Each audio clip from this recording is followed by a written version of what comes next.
Salut tout le monde, j'espère que vous allez bien. Je vais faire une vidéo rapide aujourd'hui où je vais essayer de rappeler tous les faits autour de l'affaire Cristiano Ronaldo. Il n'y en a pas beaucoup, ça s'est passé en 2-3 temps et c'est important de rappeler tout ce qui s'est passé et de distinguer ce qui est officiel avec ce qui ne l'est pas. Et je me permettrai en fin de vidéo un petit instant où je donnerai aussi mon avis parce que évidemment c'est difficile d'en parler sans donner son avis. L'objectif c'est de faire une vidéo courte donc il n'y aura pas d'instant culture, puis j'ai déjà donné mon avis sur la situation dans sa globalité dans la vidéo précédente que je vous invite à aller regarder. Donc sans plus tarder, voici le rappel des faits. Ça commence par la mise sur le banc de Cristiano Ronaldo pour le match face à Tottenham après l'avoir titularisé un bon nombre de fois, et notamment titularisé lors du dernier échec mancunien qui a coûté 2 points face à Newcastle en Première Ligue. Donc pour ce match, Ronaldo a été mis sur le banc. Le truc qu'il s'est passé, c'est que Manchester United a montré un très bon visage face à des Spurs inexistants et ils ont réussi à prendre 2 buts d'avance vers la 70e minute. Le problème, et c'est là que ça commence, Ronaldo ne rentre pas malgré que tout se passe bien et surtout malgré qu'il a été envoyé à l'échauffement 1 ou 2 fois. Donc ce qu'il se passe, et c'est la partie officielle que Erik ten Hag a confirmé, l'entraîneur a voulu le faire rentrer mais Ronaldo a refusé, estimant certainement que c'était beaucoup trop tard dans le match. Ronaldo ne refuse pas seulement d'entrer sur le terrain, il fait quelque chose de pire et de rare, il sort du terrain et du stade sans même célébrer la victoire avec ses coéquipiers. Le soir même, Erik ten Hag a déclaré qu'il allait gérer le cas Ronaldo le lendemain, et le lendemain, assez tard, le club communique la mise à l'écart de Ronaldo pour le match face à Chelsea.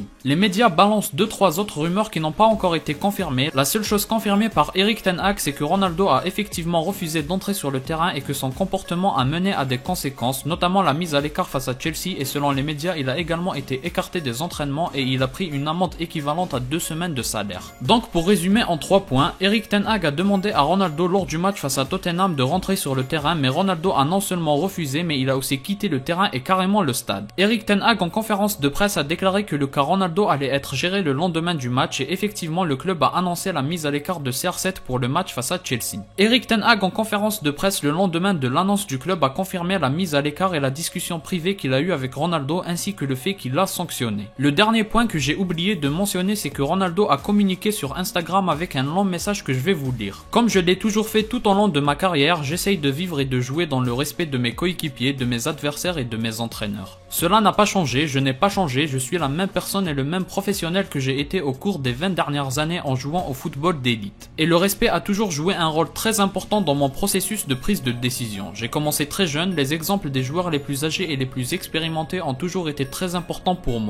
Donc plus tard, j'ai toujours essayé de donner moi-même l'exemple aux jeunes qui ont grandi dans toutes les équipes que j'ai représentées. Malheureusement, ce n'est pas toujours possible et parfois la chaleur du moment prend le dessus. En ce moment, je sens juste que je dois continuer à travailler dur à Carrington, soutenir mes coéquipiers et être prêt à tout dans n'importe quel match. Céder à la pression n'est pas une option, cela ne l'a jamais été, c'est Manchester United et nous devons rester unis. Bientôt nous serons de nouveau ensemble. D'ailleurs, ce qu'on peut retenir des mots de Ten Hag, c'est aussi ça. Ces conséquences sont nécessaires pour la mentalité et l'attitude du groupe. Cela servira de réflexion à Ronaldo mais aussi à tout le reste du groupe. La première fois face au Rayo, ce n'était pas pardonnable, mais il n'était pas le seul. La deuxième fois, il fallait des conséquences. Le football est un sport collectif et il faut respecter les standards. Les détails resteront entre Cristiano Ronaldo et moi en parlant de leur conversation privée. L'annonce du club est claire, il reste un joueur important pour l'équipe.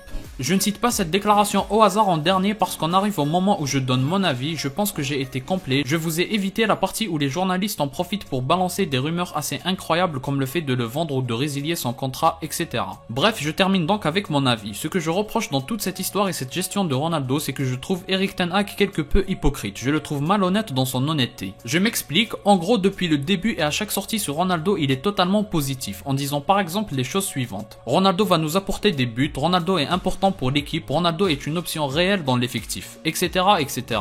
Bref, il a toujours parlé comme s'il comptait réellement sur Ronaldo et je pense que ça a mené en erreur CR7. Pour moi, on peut parler de tous les joueurs comme il l'a fait et les gérer comme il gère Ronaldo, sauf des joueurs comme Ronaldo et il y en a une dizaine actuellement. Pour moi, il ne peut pas parler comme ça de Ronaldo et le gérer comme il le fait, c'est-à-dire le mettre très souvent sur le banc et ne pas forcément en faire un remplaçant évident. Parfois, il est même 2e ou 3e dans la hiérarchie. C'est donc pour ça que je parle d'honnêteté malhonnête. Il est honnête quand il dit qu'il compte sur Ronaldo, mais il est malhonnête parce qu'il sait très bien que son intention est comment nous et Ronaldo interprétons répétant ses paroles, ce n'est pas la même chose. C'est là où je le trouve hypocrite parce qu'en réalité il n'est pas bête, il sait très bien que s'il gère Ronaldo de la sorte, ça va donner suite à des problèmes et on est en plein dedans. Donc voilà, mon avis se résume à ça. Ronaldo est un battant et pour lui il est très difficile voire impossible d'accepter ce rôle de second ou d'indésirable parfois. Donc j'en veux à Erik ten Hag avant tout de ne pas avoir fait en sorte que Ronaldo ne fasse pas partie de son effectif et donc j'en veux aussi aux dirigeants de Manchester United qui doivent éviter ce genre de situation. Surtout pour une légende comme Ronaldo, parce que peu importe l'avis que vous avez, personne ne peut nier que Ronaldo a beaucoup apporté à ce club par le passé et surtout rien que pour ce qu'il a fait la saison dernière, le club lui doit énormément. Donc le traiter comme ça, que vous soyez fan ou pas de Ronaldo, vous êtes obligé de constater que ça ne doit jamais en arriver là. Et non, ça ne peut pas être uniquement la faute de Ronaldo. Ceux qui tombent uniquement sur Ronaldo, je vous invite simplement à vous remémorer sa saison dernière avec le club. Si United a existé en Ligue des Champions, c'est aussi grâce à lui, et si le club a existé en Première Ligue et joue actuellement l'Europa League, c'est aussi grâce à lui. Nous voilà donc arrivés à la conclusion de cette vidéo. Si vous avez aimé, laissez un like, commentez, partagez et abonnez-vous pour me soutenir. Moi je vous dis à la prochaine, portez-vous bien.